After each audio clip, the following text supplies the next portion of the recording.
So recently Vox, that's the American media organization that promises to explain the news to you, they call it explanatory journalism, sent this young lad, Johnny Harris, to Haiti to find out why Haitians are so poor whilst their neighbours, the Dominicans, are relatively well off. This is all part of Vox's big budget series, Borders, a show that's already enjoyed its second season. Now, if you don't know, these two nations, Haiti and the Dominican Republic, share the same resource-rich island of Hispaniola. So why the disparity in wealth? This is what Vox journalist Johnny Harris seeks to find out. I came here to find out how the two countries that share this one island can be so different.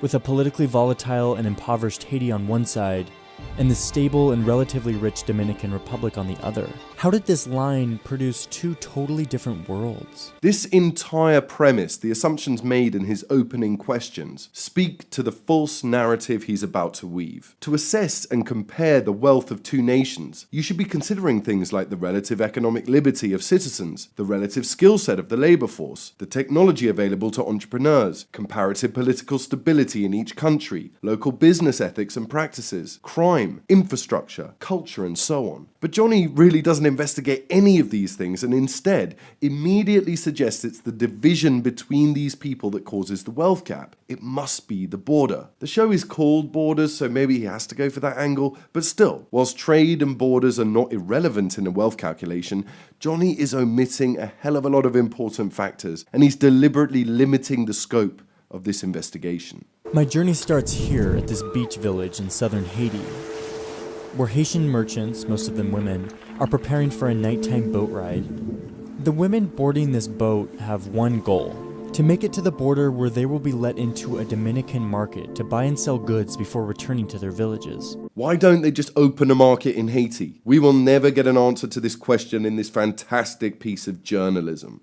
It's international trade at its most informal. We're taking these boats because the next door mountain range makes the land journey almost impossible. Why don't they just build a road? These worn-out wooden boats have been making this exact journey twice per week for decades, and yet the process remains chaotic and unorganized, as if it's happening for the first time. Why is this process still chaotic? All of this energy, time, and effort, all to transport a handful of goods that in most countries would be shipped in bulk inside one of these. We make this 7-hour journey to the border town, arriving around 4 a.m. The sun rises and we walk to the border market. This market was established right on the border as a partnership between the two nations to give vendors from both sides a place to buy and sell on equal footing. As we approach the border, I quickly realize that's not what's happening here. So I'm looking across the border right now into the market, and you can see that Dominicans are already setting up. This is one of the big complaints of the Haitians. They're stuck on this side, waiting to cross the border, and the border guards are just delaying it. And meanwhile, the Dominicans are able to set up and get the best spots.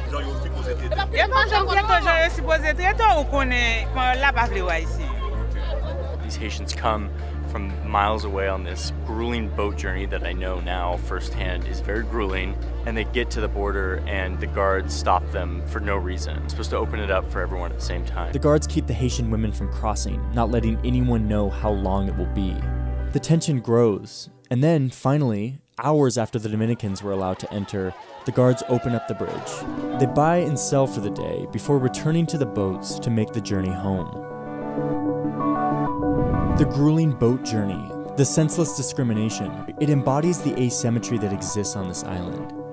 Watching it happen, it's impossible not to ask how it got like this. So we can see that there's this attempt to portray Haitians as innocent victims of Dominican intolerance. There's no attempt to find out why the Dominicans treat them like this. Why the animosity for Haitians from Dominicans? Where does it come from? Doesn't it take two to tango? Shall we get the Dominican perspective on this? No, because Vox is spinning a narrative, so these questions are never asked, which of course encourages the viewer to likewise not ask these questions. Instead, you're just supposed to believe that the Dominicans are behaving out of prejudice, senseless discrimination, as Johnny Harris puts it. This is actually completely untrue, and the Dominicans have good reasons for their behavior, but we'll come back to this later. There are a few key things that explain how this island produced two very different countries, but if you want to get at the very root of it, you have to go back to when this island was owned by two European powers, France and Spain. This island is actually the first place that Christopher Columbus set up a colony in the New World on his first voyage back in like 1490s. France wanted a piece of this island because it was rich in resources like sugar and coffee. So they fought a war with the Spanish and they ended up splitting the island in two.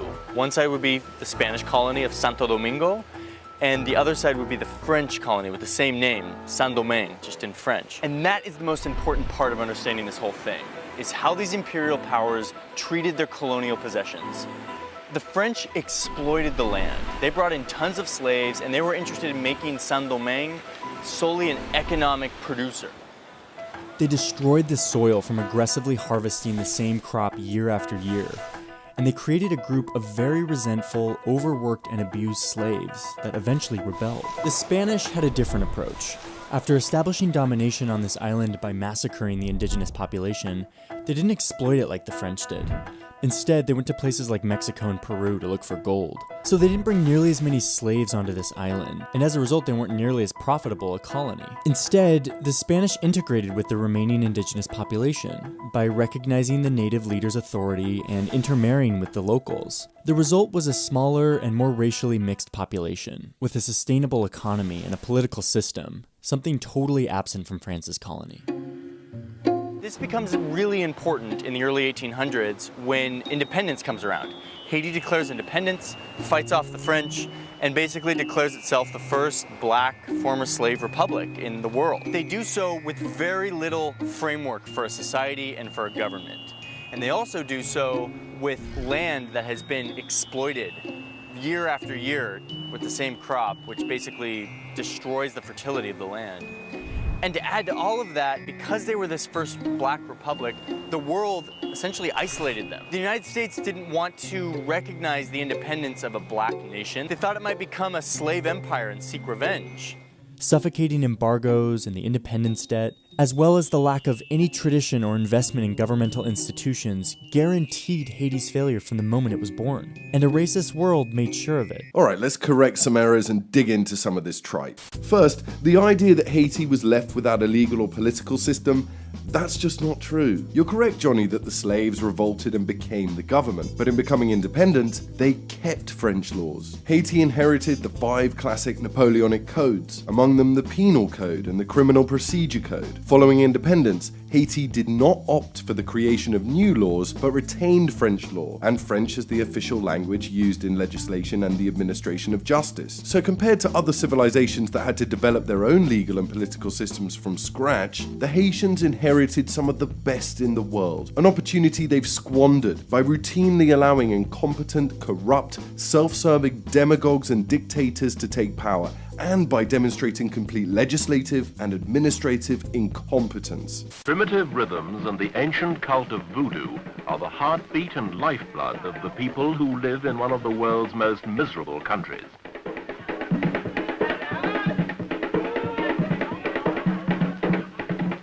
This is Haiti,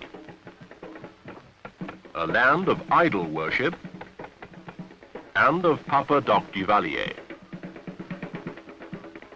Together they ruined this once lovely, once prosperous country which sits on one end of the island of Hispaniola in the Caribbean. Nature endowed this place with fertility and natural beauty. It was left to the greed and ignorance of men to ruin it. Haiti's downward progress from flourishing French colony to become the world's poorest state reached its lowest point under the 14-year dictatorship of François Duvalier, which ended with his death in April. Duvalier's legacy to Haiti is poverty, ignorance, disease, and misery. Haiti used to have a functional, state-of-the-art, world-renowned legal system, but today, well, here are 4 quick points for you. Haiti's criminal laws have been supplemented over the last 150 years by a series of laws and decrees that are unknown to many of the legal community, and not all legal actors have copies of the laws. So cops, lawyers, even judges, they don't know what the laws are, and there's no way to look them up. Uncertainty abounds because the penal and procedural codes have significant gaps and internal inconsistencies. These gaps, particularly in areas like arrest and detention, grant broad discretion to the police and other justice actors, which leads to abuse and enables rampant corruption. Human rights don't really apply in Haiti because their criminal laws predate the development of international human rights instruments, and therefore they do not contain these fundamental guarantees. Just one side effect of this, a booming industry in child slavery. Haiti's laws, being so old, do not address modern crimes, such as organized crime, corruption-related offenses, trafficking in persons, children and body parts, cybercrime, terrorist-related offenses, acts of torture, and crimes against children such as neglect and child pornography. Worse, modern-day methods for investigating crimes, like the use of surveillance or taking DNA samples, aren't covered by Haitian law, since these methods didn't exist at the time of drafting. Also not provided for in Haitian laws is the protection of victims and witnesses, and because of the absence of witness protection and other investigative measures in Haitian laws, the tools that the investigating authority can employ to combat impunity for serious crimes is severely limited.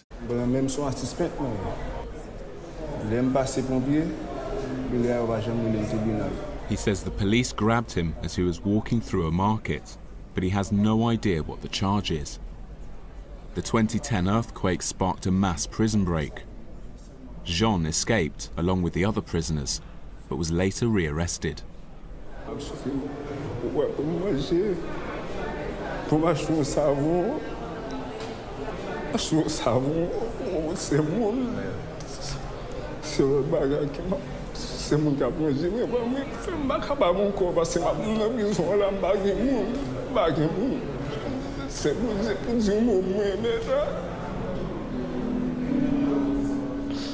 So you get the point. They used to have decent laws that work well for the times, a great foundation to build on, just one of the many advantages they inherited from the French colony. But as they updated their laws, they got everything wrong, and now they're a joke and no sane person would want to do business there, which is a big part of the reason why they're so poor. Oh, and you know what else they inherited? Slavery. Yes, they continued forced labor for decades after the French left, even though their own constitution prohibited it. Secondly, your point about intermarriage is very interesting. You suggest, Johnny, that the Dominican Republic was advantaged by the Spanish marrying the locals, something I'll come back to. But the first thing to comment on here is that in making this point, you inadvertently give away the game. You reveal why the DR is richer than Haiti. The Dominicans are Latino, and so their economy and standard of living reflects other Latino nations, whilst the Haitians are descended from sub-Saharan slaves from the west coast of Africa, and so their economy and standard of living reflects other sub-Saharan African nations. Haiti has more in common with Senegal or Sierra Leone, whilst the DR has more in common with any of these nations. So yes, you are correct, Johnny. These two populations are not at all similar linguistically, culturally, historically, or genetically. It's a shame you fail to recognize the significance of this. Third, let's talk about the indigenous population, the Taínos, the folks who occupied Hispaniola when the Spanish arrived in 1492. They were seafaring American Indians, indigenous tribes from the lower North and upper South America, who'd sailed from South America and settled on Caribbean islands, Cuba, Puerto Rico, Jamaica, and so on. Johnny says the Spanish massacred them, but then following this they treated them well, integrating with them, marrying them, and a mixed-race, multicultural utopia was born. Look how peaceful they look, but there's a lot wrong with this interpretation. So what happened to the Taíno people on Hispaniola? Within 30 years of first contact with European man, between 80 to 90% of them had died. This happened for a few reasons, disease being the overwhelming cause of their population decline. The Taíno had no resistance to old world infectious diseases, smallpox, influenza, and measles. Hundreds of thousands died. Mothers, seeing their children afflicted by disease, would murder them and then take their own lives. This is how desperate they became. Still, the Taínos wanted to trade with the Spanish, but the Spanish set to colonization, seeking to rule and teach these people, and thus conflict, with the Spanish demanding the Taínos adopt their practices, their techniques, and do this kind of work and that and so on, and the Taínos resisting. they fought back and lost. And yes, many of these battles resulted in massacres. The Spanish knew how to fight and had better weapons. Some of the Taíno were also enslaved, and some were paid to work down dangerous mines. A combination of exhaustion and labor-related accidents took many more lives. And on top of that, the arrival of the Spanish had increased the number of people on the island, and so there was increased food demand, and the Taíno refused to cooperate and would not farm according to European methods.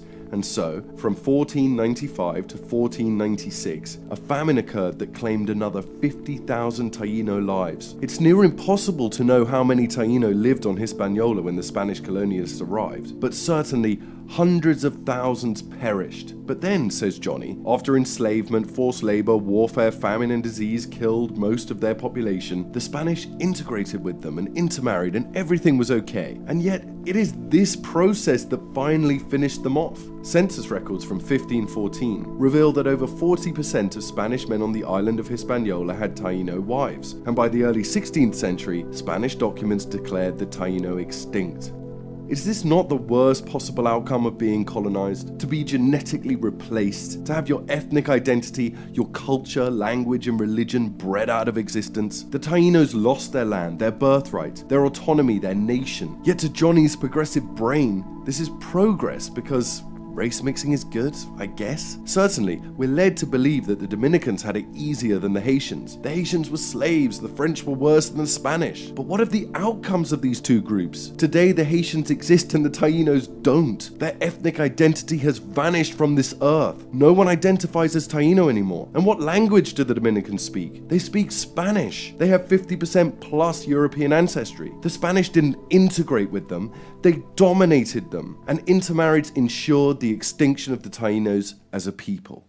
Fourth, and it is extraordinary that Johnny omits this, once the Europeans left, the Haitians invaded the Dominican Republic in 1822 and established a military dictatorship. The Haitians subjugated the Dominicans, banned their native language, and made it illegal for them to practice their traditions and customs. They tried to exterminate Dominican culture, and they might have succeeded had the Dominicans not fought for and successfully earned their independence in 1844. Why didn't you include this, Johnny? I guess the fact that Haitians oppressed Dominicans doesn't really fit into your narrative of relative Haitian victimhood, so you just left it out of your short film. Yeah, real honest reporting there, pal. And finally, the fifth glaring error, another lie by omission, and this time it's the point he makes about trade. Because they were this first black republic, the world essentially isolated them. The United States didn't want to recognize the independence of a black nation. They thought it might become a slave empire and seek revenge. Yeah, America recognized Haiti as an independent state in 1862, and it's been trading with the nation for over 150 years. Today, Haiti enjoys tariff-free access to the US economy for many of its exports. So according to you, Johnny, they're poor because America didn't trade with them for 60 years, but that 150 years of trade, much of it tariff-free,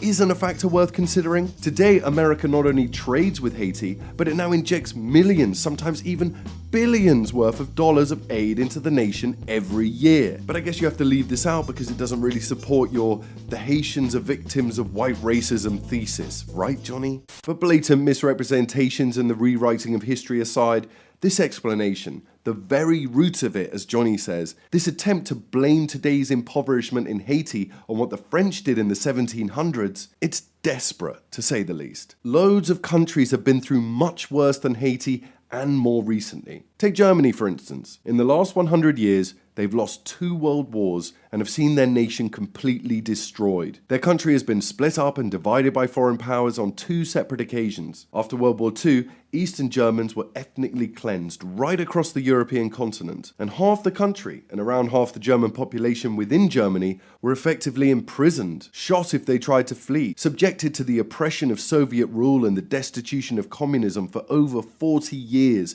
And yet today, it has a highly developed social market economy, the largest national economy in Europe, and the 4th largest by nominal GDP in the world. How come the Germans could do this, but the Haitians can't? And would it make any sense to look at a current socioeconomic problem in Germany, say the increase in child poverty, and blame it on the Soviets? Let's just use your reasoning, Johnny. Would it make any sense to look at this issue and say, well, the Berlin Wall only came down in 1989, they were really put at a disadvantage? Or, well, they were bombed a lot during World War II. I mean, You'd be rightfully mocked if you made such a connection. There is no correlation between the suffering and oppression of the German people in the past and the child poverty rate within the country today. None. And yet with Haiti, economic failure in 2018 is blamed on colonization of the 1700s. The fact they can't organize a system for boat journeys, or build a road through a mountain, or run functional markets in their own country. This inability to function is explained away as a result of French rule. Well, they've only been independent for 200 years, and the US have only been trading with them for 150 years. Their soil used to be overfarmed, it's not their fault. Yeah, this is absurd. And here's another interesting tidbit before we move on. In the mid-20th century, the economies of the two countries, Haiti and the Dominican Republic, were comparable. Since that time, the Dominican economy has grown, whilst the Haitian economy has diminished. These places were on equal footing, and the disparity of wealth has only emerged more recently. So to explain why one is relatively well off while the other extremely poor, it makes very little sense to go all the way back to the 1700s, don't you think? So shut up about colonization. It's a lousy excuse. There is no correlation. That racism isn't just embedded into Haiti's history. It is in fact very alive today. As I drive up the border, by coincidence my driver is also a Dominican Border Patrol official. We have hours in the car where he slowly and cautiously tells me about how immigration policy has changed in the Dominican Republic in recent years. ¿Qué pasa, Johnny? El Estado Dominicano ha tomado una decisión de saber regularizar, saber dónde están los haitianos que están en República Dominicana, saber dónde están y saber cuántos son y en qué sitio están cada uno. Ahí nace el programa de regularización. Regularization program. That's a euphemism. He's talking about a policy of targeting anyone of Haitian descent, even citizens, rounding them up and deporting them. The Dominican Constitution that was drafted in 1929 says that anyone born in the country is automatically a citizen, even if your parents were undocumented immigrants. This is the same in places like the United States. But the DR rewrote its constitution in 2010 to only give citizenship to those born on DR soil to legal residents. Then in 2013, the High Court in the DR ruled that this new definition would be applied retroactively, all the way back to 1929, meaning any citizen who had been born in the DR to undocumented parents would have their citizenship revoked. More than 200,000 Dominican citizens were suddenly stateless. Dominican law said that if these stateless people wanted to stay in the DR, they would have to go to a government office and put their name on this foreigner registry. The government gave these people 1 year to either get their name on the registry or face deportation. Over 55,000 have been officially deported since the June 2015 deadline. The UN estimates that 128,000 people have voluntarily fled to Haiti, a country many of them have never lived in. Some came here to this camp on the border, where they've been living in limbo for years. Having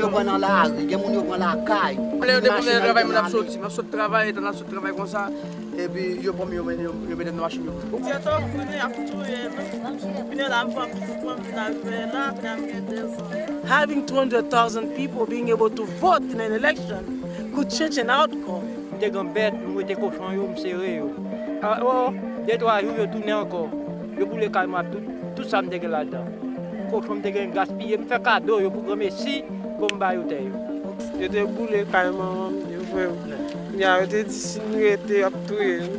Pendant là, nous dormons, j'ai nous fermés, mais là nous notre bas pendant nous avons levé pour les Haïtiens.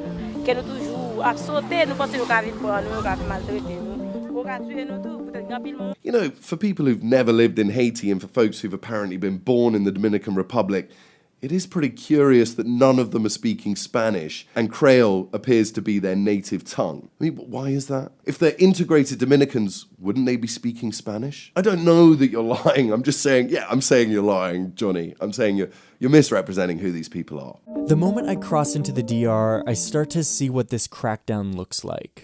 On a 75-kilometer bus ride, we pass 8 security checkpoints, in which security personnel board the bus to eye who is on it and in some cases check papers.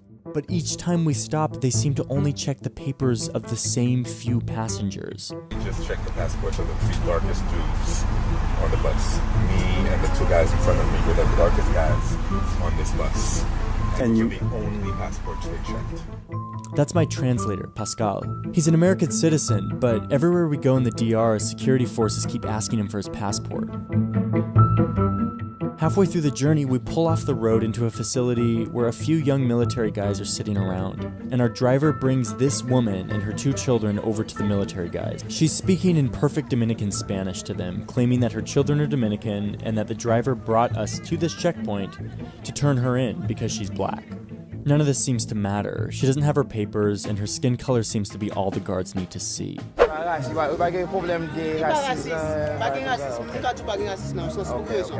Parce que ou konon déjà konon pas dans pays ou essayer de bagarre pas jouer exact 100% même chose là il gauche pour comporter dans mes étrangers ils ont comme ça parce que ce qu'on aime bien par exemple moi même Bénédicte j'ai 10 ans ici il y a un pile mix haïtien avec dominicain pas un pile mais on connaît que haïtien ont des gens différents est-ce qu'on comprend ça n'importe va rentrer des gens comportent dominicain il t'a senti mal avant ou bouchon mais même côté noir ouais le couleur des pour comporter comme ça doit même j'ai tout le monde pas une question de racisme pas une question pas d'abord pas d'imaginer ça pas ça. Haiti's land and people were abused when it was a colony of slaves. The world then shunned it with embargoes and independence debts when it was a new nation. And today, Haitians in the DR experience racism that is overt enough to be enshrined in law.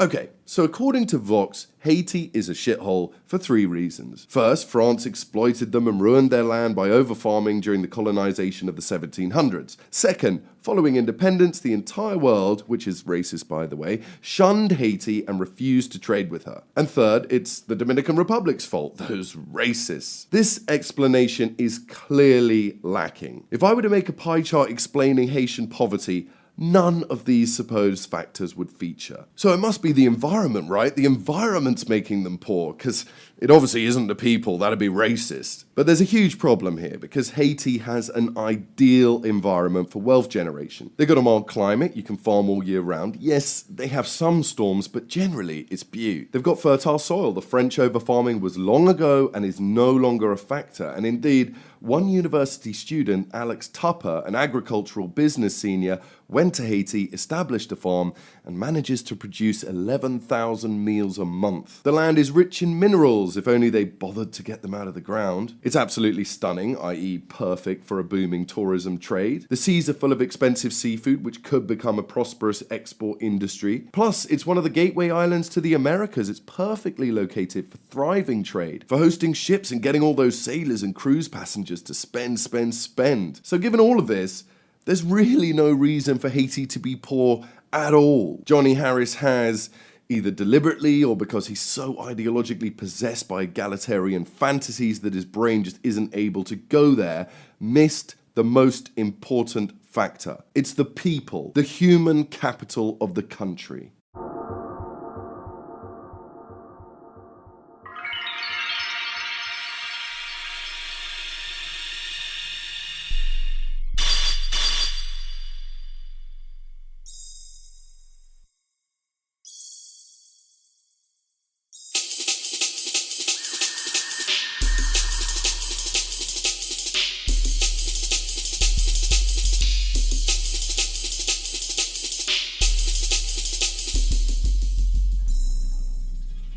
In comparing the Dominican Republic to Haiti and wondering why the wealth gap, simply compare the average IQ of the 2 nations. The Dominican Republic is at 82 and Haiti has an average of 67. And right there we've pretty much answered our question. Richard Lynn, a British professor of psychology, and Tatu Van Hanen, a Finnish professor of political science, conducted IQ studies in more than 80 countries, and they both argue that differences in national income are highly correlated with differences in the average national intelligence quotient. The average IQ of a nation is incredibly closely related to that nation's wealth. And why do they have different average IQs? Because the Dominicans are a mix of Spanish and South American. The genetic makeup of the population is approximately 60% European, whereas the Haitians are 95% Afro-Haitian, descended from sub-Saharan Africans from the east of the continent. If we look at a global map of average IQ, it's pretty obvious that the people in Haiti come from the red areas of Africa, and people in the DR come from Europe and South America. They're of different stock, and one of them got more European admixture. It really is that simple, folks, and these biological differences between the two populations lead to dramatic differences in social and economic outcomes. So let's look at the Dominican Republic first. It's got a small population of around 10 million people,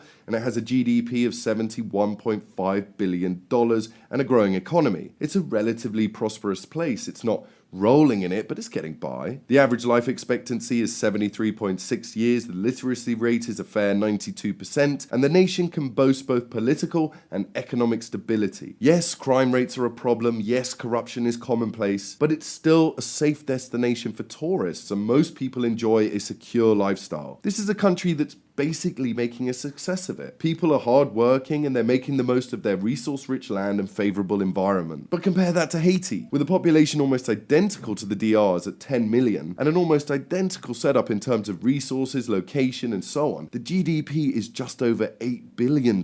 Violent crime is rampant and sexual violence a common phenomenon. The country is incredibly corrupt, it lacks proper infrastructure, and just 61% are literate. Less than 3% of Haitians finish primary school, and it has one of the lowest per capita incomes on earth, endemic drug problems, high infant mortality, primitive healthcare, and its dominant religion is voodoo. Haiti is one of the most dangerous, superstitious, backward nations on earth, and this is nothing new. At the beginning of the 20th century, a British member of the Royal Geographic Society, Hesketh Pritchard, travelled to Haiti on a fact-finding mission to see how the country was faring 100 years into its independence. He wanted to see if the Haitians, given all the advantages in the world, could govern themselves, to address the HQ, as it were.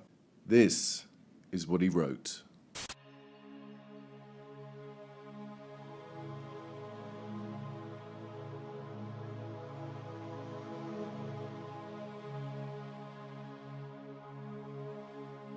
The present condition of Haiti gives the best possible answer to the question, and considering the experiment has lasted for a century, perhaps also a conclusive one.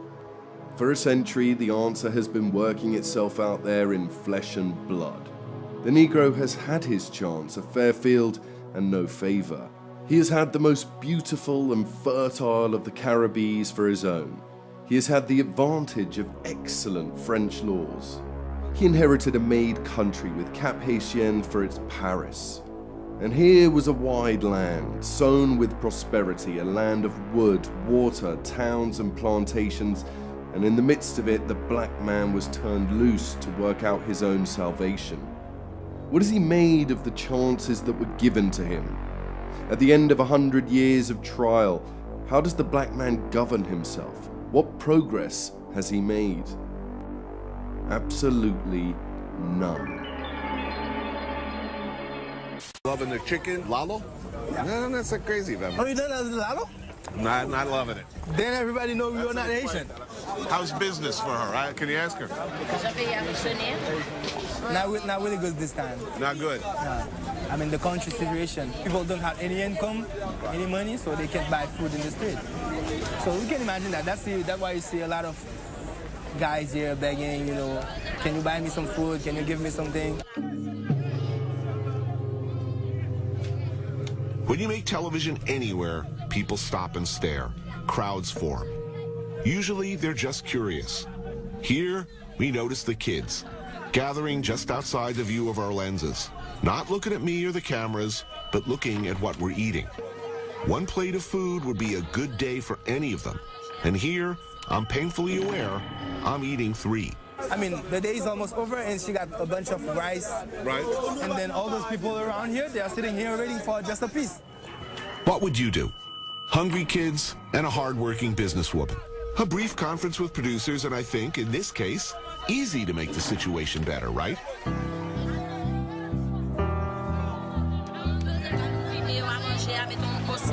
We decide we'll buy the lady out, pay full price for every order of food she can muster, and we'll feed them. Simple. Fill the bellies of some cute kids, a good-hearted expression of kindness. We all go back to our hotel feeling really good about ourselves, right? What happens is both predictable and a metaphor for what's wrong with so much well-intentioned aid effort around the world.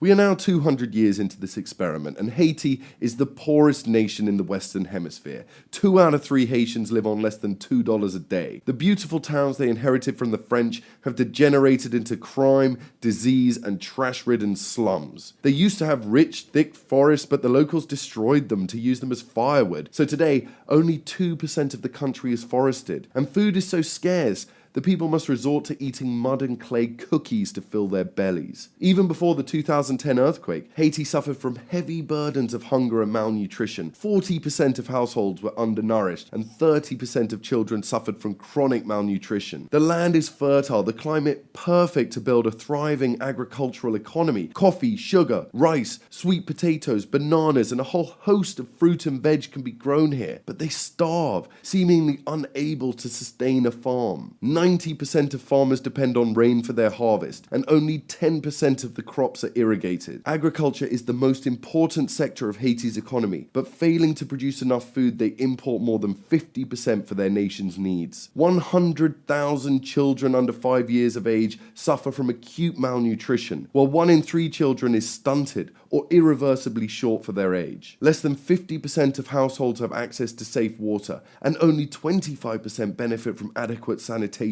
And 1/3 of Haitian women and children are anemic. One volunteer account reads, "I visited once on a cuck mission trip. We tried to plant a bunch of stuff, but each new year of students going would come back to barren fields covered in salt and oil and people eating dirt. They don't leave stuff alone. They don't buy fertilizer. They don't water it. They don't get rid of bugs. They are literally incapable of farming without constant supervision. Despite going there, paying for the investment of supplies and doing the initial work for them, they could not leave it alone ever. My school stopped doing trips there because it wasn't making any progress after 8 years. They never brought in a harvest and instead continually destroyed the land we prepared. They salt and sugar and oil their own farmland. By the end of our trips, they had created the only barren area in view. Everything else is lush plants everywhere." Quietly, we all kind of reached the same conclusion. Helping them is a waste. Now, of course, some people will question the validity of this account, it being anonymous and all, but it comports entirely with the reality on the ground and expresses the crux of the issue. The Haitian people have an average IQ below what is required for a population to sustain itself. Without the ability to farm, they are unable to ensure food security, and food security is the basic prerequisite for a functioning society. As Kevin McDonald puts it, Haiti is the quintessential dysfunctional society, a nation on welfare, a republic of NGOs, where half the budget comes from foreign aid and 3,000 non-governmental organizations operate most government services, including education and healthcare. Over 50% of the Haitian population have an IQ of 70 or below. To put that in perspective, a person with an IQ of 80 will be denied entry to the armed forces, deemed a security risk and untrainable. A person with an IQ of 75 will require constant supervision at work and can only perform the most basic of menial tasks. A person with an IQ of 70 is classified as intellectually disabled by the medical community. This is why Haiti is poor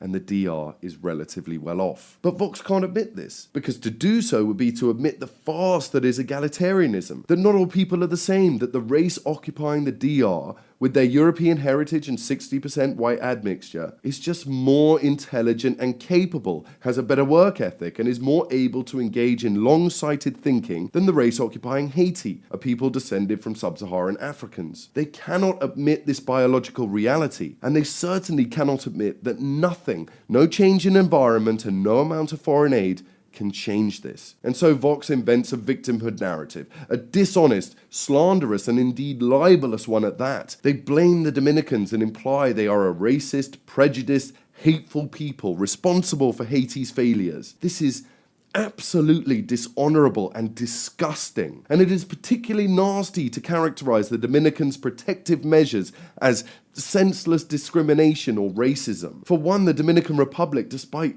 being a developing country, still helped the Haitians as much as they can. They provided a lot of aid during the earthquake, and they allow for their national health budget, paid for by the Dominican taxpayer, to go towards illegal immigrant Haitian mothers giving birth in Dominican hospitals. They are hardly mistreating these people. In fact, they're being bloody generous. But secondly, and more importantly, The Dominicans know the Haitians well, and that's why they don't want these people in their country. They do not want the violence and rape and sexually transmitted diseases and superstitious religious practices the Haitians bring with them. They have enough problems of their own and have no need for illiterate, uneducated people who cannot even farm. And they owe these people nothing. The Haitians have repeatedly mounted invasions into Dominican territory, each accompanied by the rape of their women, the killing of their men and their women and their children, the burning of cities, towns and crops. Encroachment into Dominican territory via refusing to control migration from Haiti is another long-favored tactic used by the Haitian government. Such migrants have been used to assist attempted invasions in the past. And as if these weren't enough reasons to decide to keep these people out, the Dominicans just do not have enough resources to support Haitian migrants, people who